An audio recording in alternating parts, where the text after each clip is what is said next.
Well, hello. My name is Angel Wood, and this is Crime of the Truest Kind.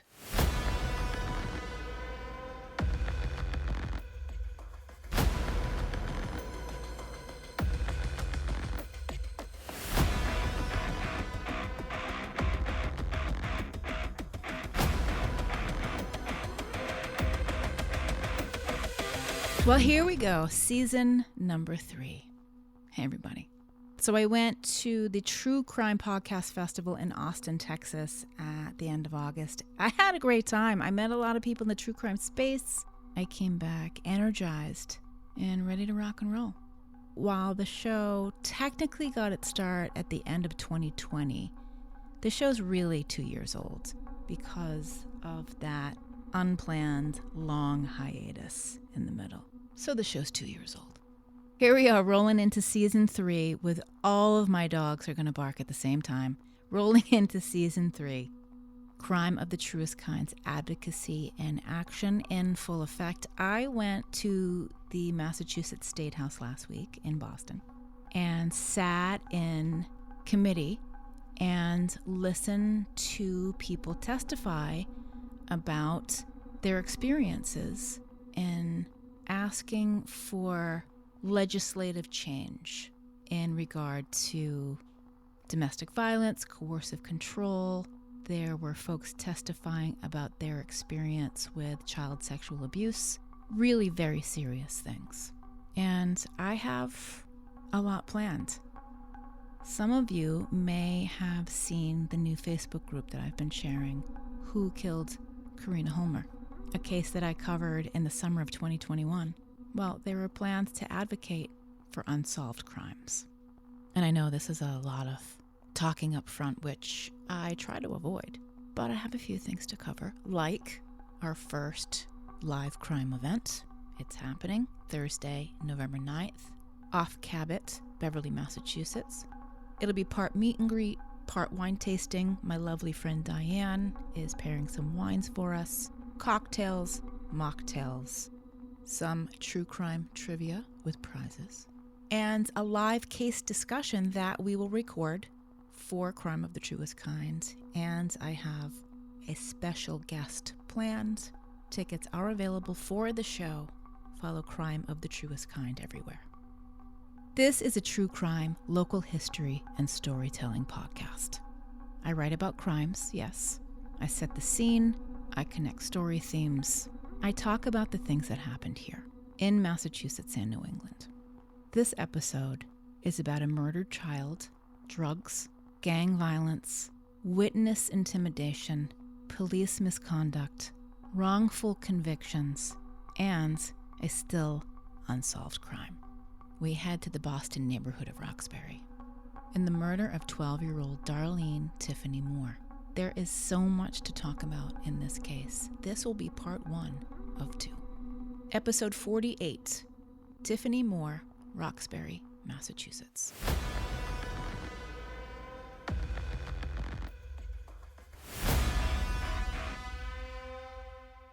Boston has its many colleges and universities.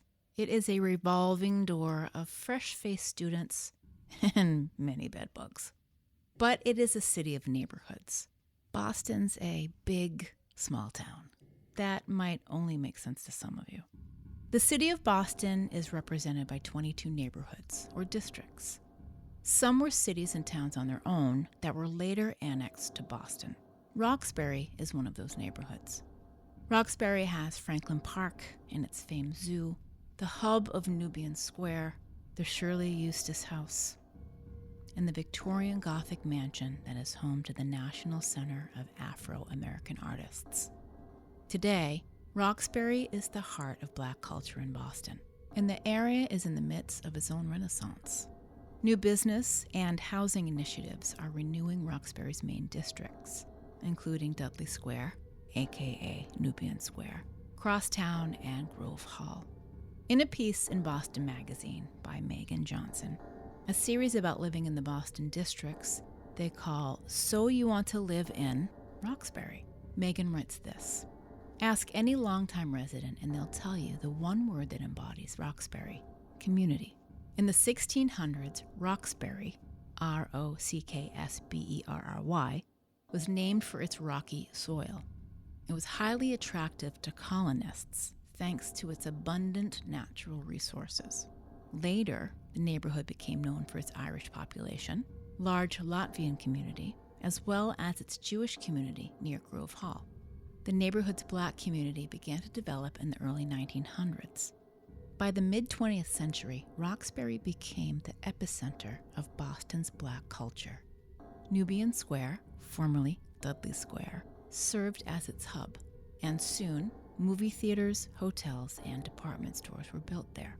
If you speak to people who grew up in Roxbury, their love of the neighborhood is palpable.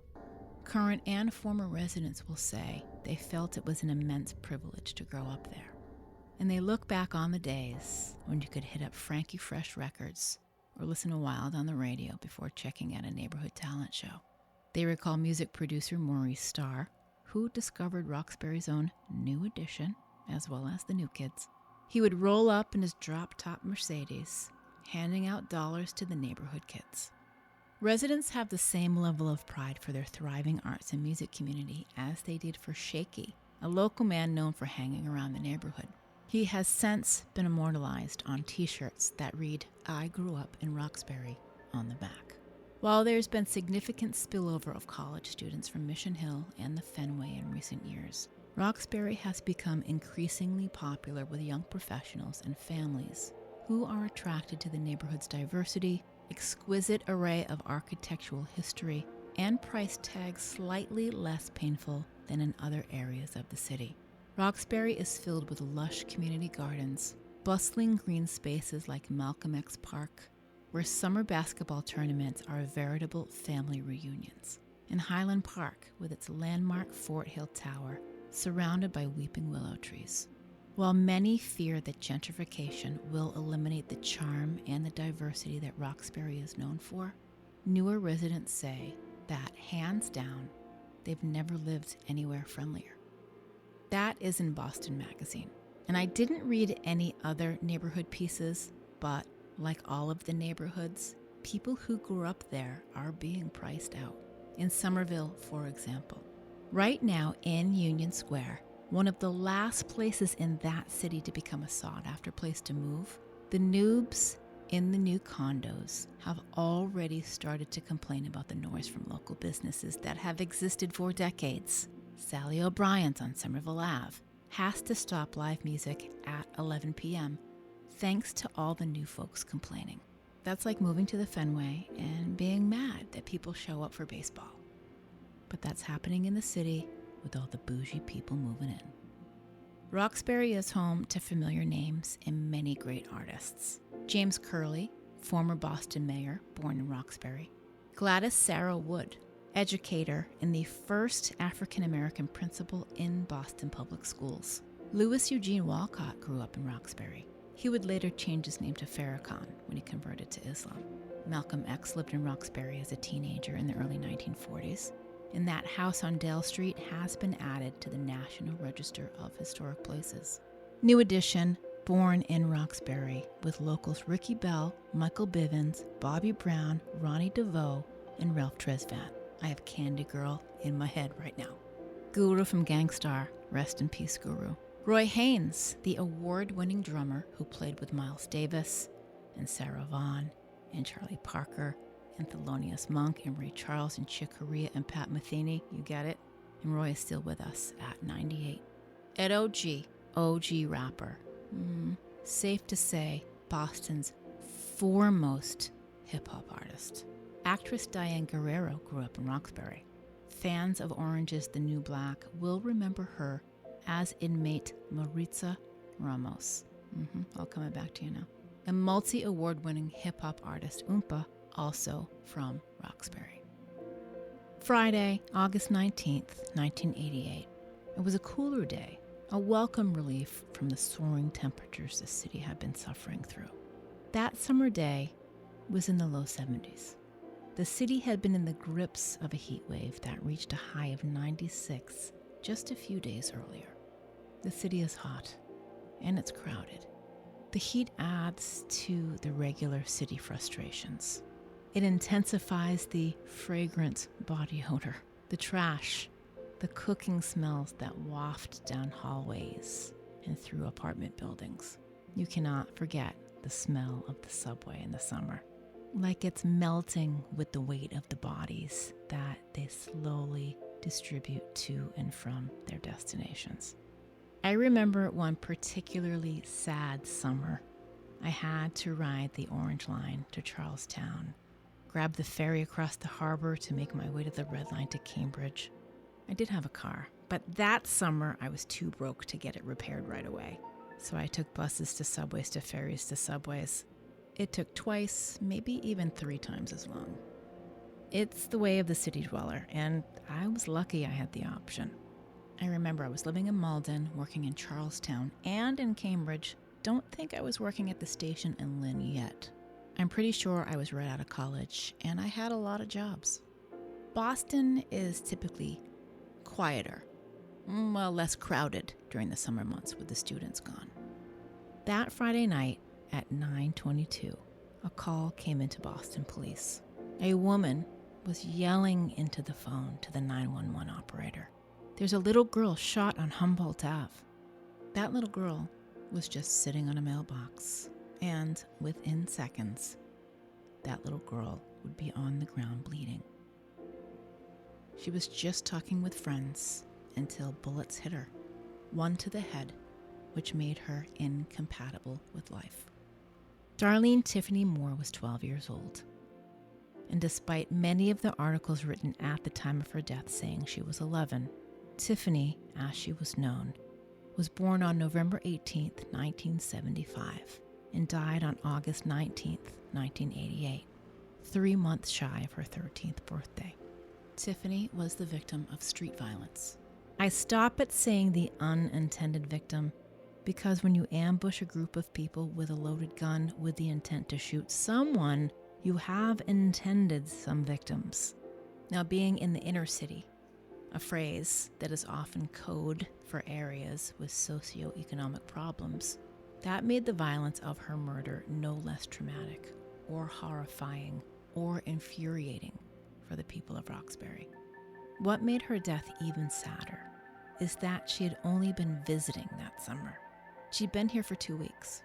Tiffany was going back to Greenville, South Carolina 2 days later to get ready to start 7th grade at Lakeview Middle School when she was killed. She moved there to live with her aunt 2 years earlier to escape exactly what would take her life. Her sister Audrey told the Boston Globe that Tiffany had no desire to return to Boston permanently. She was up visiting her mom Alice and her older brother Daryl. Greenville, where her mom had moved from 17 years earlier, was where Tiffany preferred to be. Tiffany's mother, Alice Moore, spoke to the New York Times after her daughter's murder. She shared that she sent Tiffany away because she did not want her children brought up in a community with a whole lot of riffraff. That's a quote. Her 14-year-old son, Daryl, was in Virginia, and Audrey, who was 19 when Tiffany was killed, was also living in South Carolina.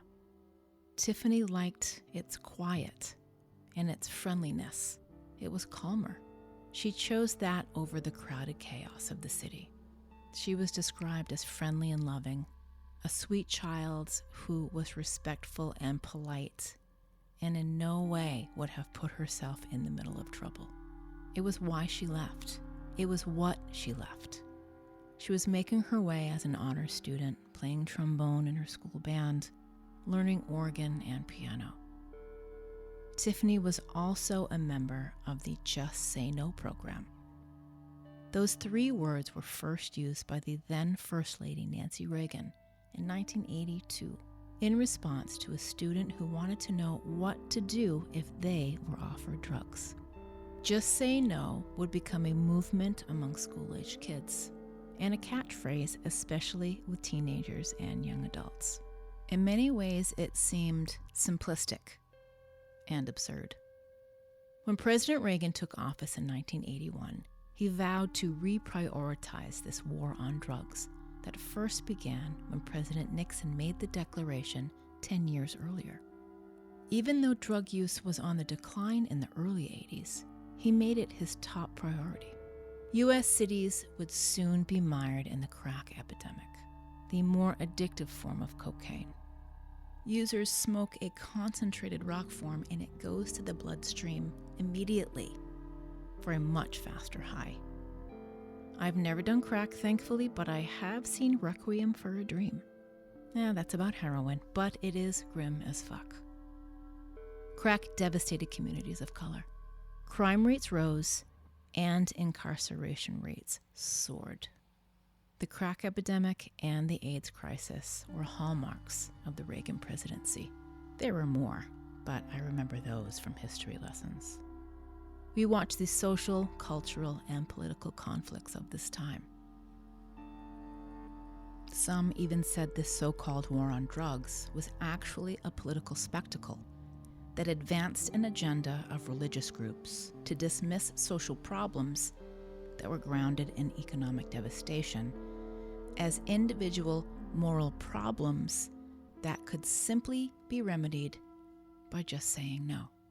So essentially blaming people for their own poverty and addiction. In 1986, Reagan signed the Anti-Drug Abuse Act. This law allotted $1.7 billion to continue fighting this war on drugs that his administration was so hyper-focused on. It became the one constant issue that Reagan would bring up in cabinet meetings. Caspar Weinberger, what are you doing for the war on drugs? Like, what are you bringing to the bake sale? Definitely not hash brownies. The Anti-Drug Abuse Act established mandatory minimum prison sentences for specific drug offenses, and that trend continued. The Vera Institute for Justice says the number of people incarcerated for non-violent drug offenses increased from 50,000 in 1980 to more than 400,000 by 1997. Then there was the DARE program, an acronym for Drug Abuse Resistance Education, known in certain circles as Drugs Are Really Excellent. If you were a kid who went to a public school in America in the 80s, then you know exactly what I mean. DARE was developed in 1983 as a joint effort between Los Angeles County School District and the Los Angeles Police Department. In 1986, Congress passed the Drug-Free Schools and Communities Act. It was to promote drug abuse education and prevention programs. Many school districts around the country signed on to the DARE program. It was initially designed for 5th and 6th graders specifically. Is that when they think kids start smoking weed? Because if you had an older sibling, you already smoked up. I seem to remember there was like a vagueness about it, and this did come up in my research too. It was like everything was on the same level, like beer and cigarettes and like angel dust. I guess some education is better than no education, unless it's miseducation. And, well, no one knew what vaping was in 1988. Studies were done to show that simply telling anyone to just say no won't produce lasting effects because many lack the needed interpersonal skills. I'm not entirely sure what that has to do with it. It gave us zero tolerance policies and drug-free zones, cops in schools, and stop and frisk. We didn't get a PC principal, though. All while cities spent $400,000 on public toilets designed to discourage drug use. I'm trying to think what that would look like. Oh, so nothing to chop lines on? I get it. It is all pretty meaningless in light of the epidemic of prescription drug abuse, where people are prescribed medicine that actually made them addicted. When OxyContin entered the market in 1996, the FDA approved its original label, which said addiction was very rare, which is a big fat fucking lie. Watch any Sackler doc and you'll see. According to the National Institute on Drug Abuse, opioid-involved overdose deaths have risen sharply. Here are some recorded figures, for example. There were 21,089 in 2010, 47,600 in 2017, with a significant increase in 2020, with 68,630 reported deaths. And again in 2021, 80,411 reported overdose deaths. That is not going down. As more people were dying of opiates in different parts of the country, in different neighborhoods, in different demographics, with different kinds of socio-economic situations, people started to look at things differently. Tiffany Moore was killed by gang members, or someone had it out for a drug dealer. Imagine how commerce has changed today. Tiffany had gotten away from the violence that was permeating the neighborhoods of Boston, something that was not uncommon for kids who had options. I went to junior high in New Hampshire with a girl who moved in with a relative there after someone had set her hair on fire at school. Now, Nashua was a far cry from the mean streets of Dorchester. The worst that happened in Nashua was probably that someone may borrow a pair of your shoes and not return them to you. Torching your hair, that would be a good reason to leave. Her name was Kelly, and I totally rabbit-holed looking for them on the internet, and I'm pretty sure I found them online. Tiffany's death did shine the spotlight on the scourge of violent crime in Boston's neighborhoods. It would also show the lengths law enforcement would go to end public pressure. Tiffany's shooting was covered by the local media and picked up by the national press. She became the unwitting poster child for the epidemic of gang violence at the time. Her murder prompted local groups to mobilize and advocate to address street violence. Some Roxbury neighborhoods had become open battlegrounds for warring factions. That summer had seen an increase in gang activity. That's what James Jordan, Boston police spokesman, told the Boston Globe, that more kids were firing at each other on the city streets than ever before. And two teenagers, Reggie Ballard, 17, and 14-year-old Nigel Austin, were both shot in the head in broad daylight on Ruggles Street in Roxbury.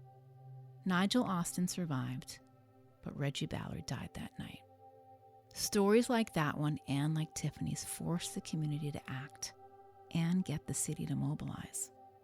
The then mayor, Ray Flynn, announced that Boston police reassigned 40 officers to patrol Roxbury on foot and to break up groups of people in areas where drug dealers were known to congregate.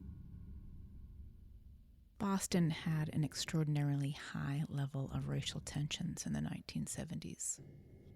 We could never do enough to undo the damage the busing crisis did to the people and the reputation of the city of Boston.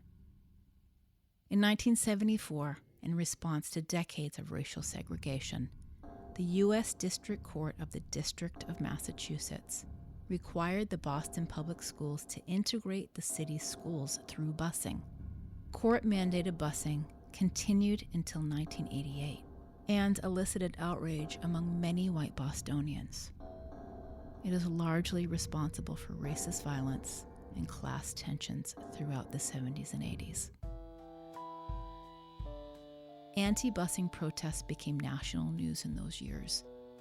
It cemented Boston's reputation as a city plagued by racial and socioeconomic strife. Adults throwing rocks at children trying to go to school, being forced out of their neighborhoods, well, that's a scar that will never heal. And what I mean by that, it is a documented part of our history, and it is brutal. Serving as mayor of Boston from 1984 until 1993, Ray Flynn worked to put the fierce divisions of school desegregation behind Boston. Then, he left to become ambassador to the United States of the Holy See. The what? The ambassador to the Vatican. Yep. Boston Mayor Ray Flynn was appointed to the Holy City by President Clinton in 1993. He would be succeeded by Mayor Thomas Menino, the longest-serving mayor in Boston's history, from 1993 to 2014. He did not run for another term due to his failing health. but he would have handily won. Mayor Menino was succeeded by Mayor Marty Walsh, who then left to be Labor Secretary under President Biden. Mayor Flynn met with the members of the community who were furious about Tiffany's murder. They wanted action. The mayor told them that the 2-person patrols he put in place on a permanent basis will concentrate on Homestead Street, with the purpose of keeping traffic flowing there and on other neighborhood streets. Police officers were brought in from other units throughout the city. Tiffany Moore's murder was having a major impact on the city. Her murder took place in August 1988. A year later, the city would be on edge and making national news again when Carol DeMady Stewart was shot in her car while leaving a birthing class. I covered the DeMady Stewart case in episode number 5. Go back and listen. About that, I say this. On the evening of October 23, 1989, Boston was rocked by one of the most notorious and damaging crimes in the city's history, the murder of Carol DeMady Stewart. She was 7.5 months pregnant with her first baby. She was murdered after leaving a birthing class at Brigham and Women's Hospital. The case was highly publicized, emotionally charged, and sensationalized by Boston media and outlets across the country. Scenes from the crime were captured on an early version of reality television. It scarred the city for life. The police tore through Boston neighborhoods looking for a black man with a raspy voice wearing a black tracksuit. That man they were looking for did not exist. It was all a hoax. And Marky Mark wrote a song about it. Charles Stewart made up that a black man ambushed his family and murdered his wife and son. He would be found out, and then he jumped from the Tobin Bridge in early January 1990. Now, Marky Mark, who has his own violent past that I need to research further, sang the song with a verse about Charles Stewart's crime hoax and Tiffany Moore's murder on Wild Side. It and most of the songs on Music for the People were co-written by MC Spice the Legend, also from Roxbury, and also Donnie Wahlberg, New Kid on the Block. Wild Side was the follow-up to their hit Good Vibrations, which I won't play. It made it to number 10 on the charts in the U.S. with a sample of Lou Reed's classic song, His Fans Hated It Naturally. Music for the People was released on July 23, 1991, to mixed reviews, but still managed to go platinum with 1 million sold. It's also very Boston of me to include this to make fun of Marky Mark. And now he's in all the movies, saving all the days and capturing all the bad guys, including marathon bombers. Tiffany was caught in the crosshairs of despair and survival that has ruled the streets. Residents of her Roxbury neighborhood called for a curfew and the National Guard to patrol the streets. The mayor and the police commissioner pledged a prompt response. Given the amount of pressure from the community, the cops wanted them to believe that they set out to combat the plague of drugs, the supply and demand in Boston neighborhoods, especially in the region of what's called Area B, which covers Roxbury, Mattapan, and sections of Dorchester. Boston police planned to deploy 40 police officers, including the Drug Enforcement Unit, to patrol the Homestead Street area where she was shot. They needed to make an attempt to stifle the drug trade. The response was lukewarm from residents and other officers. The question would remain, though, who took the life of this promising little girl and cast the glare of light on the brutality of the city streets where children weren't safe to sit outside? They needed an arrest, and they needed it fast. On that August night, armed men wearing Halloween masks came upon a crowd of people on that Roxbury street. The news reported it as the intended target was a rival gang member. The masked men fired shots into the crowd. Tiffany was hit. Everybody panicked. The shooters ran.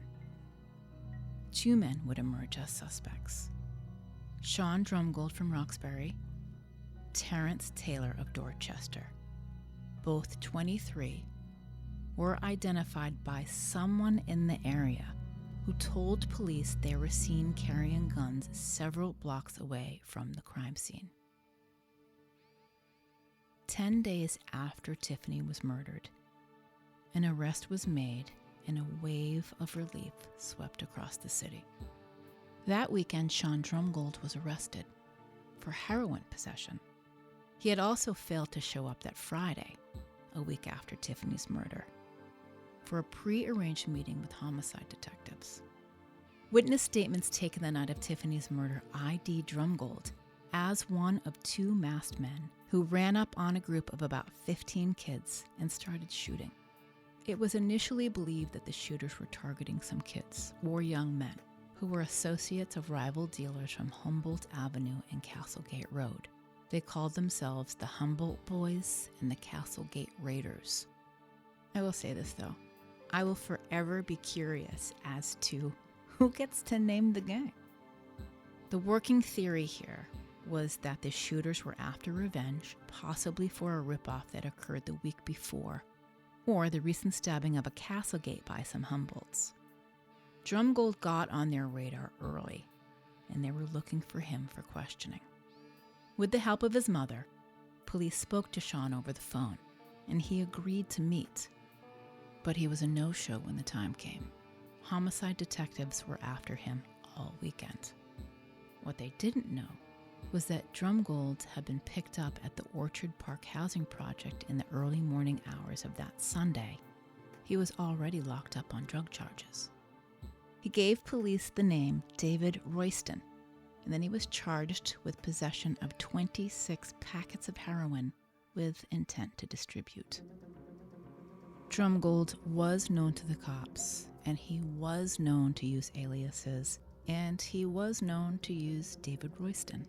When homicide detectives Richard Walsh and Paul Murphy went to the Suffolk County DA's office to get the arrest warrant charging Sean Drumgold with Tiffany's murder, they learned from somebody there that he uses that alias.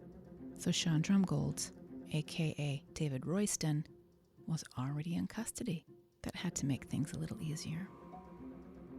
The then police commissioner, Francis Mickey Roach, who is from Southie, if the nickname didn't give it away. The commissioner called a news conference to praise the investigators and the Roxbury community, which he said was instrumental in helping make the arrest. Back down to earth, though, people with knowledge of the investigation said that cooperation was limited. In the identification of a second suspect, that's a bit dicey. Meanwhile, the commissioner is going on and on about a job well done. Oh, and the idea of the first suspect? Well, that'll prove to be problematic, and we will get to that. The commissioner announced arrests in Tiffany's case and in another child murder, that of 16-year-old Richard Bailey, known as Pollo, the weekend after Tiffany was shot. He was stabbed outside the Warren Gardens housing complex after getting into a fistfight with another boy the night before. He reportedly ID'd 18-year-old Emmett Snow before he died from his injuries. Snow was charged with second-degree murder. Richard Bailey's death was not tied to Tiffany's. Warren Gardens is quite a walk from the H block where Tiffany was. And Commissioner Roach declared arrests in practically every vicious felony, that's a quote, that had the media's attention that summer. He also used the opportunity to scold the community a little bit. He said that it's too easy to expect police to be the solution for violence. And even with the largest police forces, courts must be tougher and more prisons must be built. Roach insisted that the city's 1,900-member police force was enough and that deployment of the National Guard was unnecessary. On that Monday morning, Sean Drumgold appeared for his arraignment on the charge of murder in the death of Tiffany Moore. He had a black jacket draped over his head to shield his face from photographers. This, while his wife and baby daughter sat watching in the courtroom. The judge in the case set bail at $250,000. This came after hearing John Canavan from the Suffolk County DA's office deliver a list of wrongdoings and past crimes, including a 1985 drug and weapons offense that sent Sean Drumgold to jail for almost a year. Suspect 2, Terrence Taylor, would be arrested in a matter of days, and then the two men would face the fight of their lives. First-degree murder charges in the death of Tiffany Moore. Her murder grew to symbolize lawlessness on the streets of Boston neighborhoods.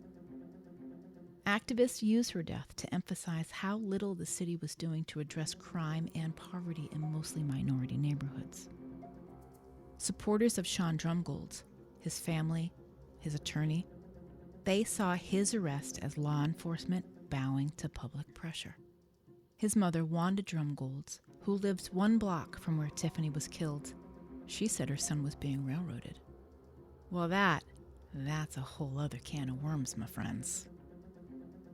That concludes part 1 of 2. Tiffany Moore, Roxbury, Massachusetts. How a child's death impacted an entire city. Thank you for listening. In part 2, we will walk through the trial of Sean Drumgold and what happens after. My name is Angel Wood. This is Crime of the Truest Kind. You can support the show. You can share on your social media channels. Tell your friends who like true crime and history and New England stories. You can go to Apple Podcasts and leave a 5-star review. Tell me what you like about the show. Tell me how you learned about it. Tell me where you live. I will share it on an upcoming episode. Drop a tip in the jar. Give the dogs a bone. Become a patron. 4 tiers, beginning with $1. Patreon.com/crime of the truest kind. It is linked at crimeofthetruestkind.com. Thank you to patrons Lisa, Deborah, Dominique, Mark, Rebecca, Devil Dog. I have some fun plans for patrons we'll be building on the Patreon platform coming up. I will share everything at crimeofthetruestkind.com. Listen everywhere you get podcasts. I also share the show on YouTube. Thank you for listening. Yes, lock your goddamn doors.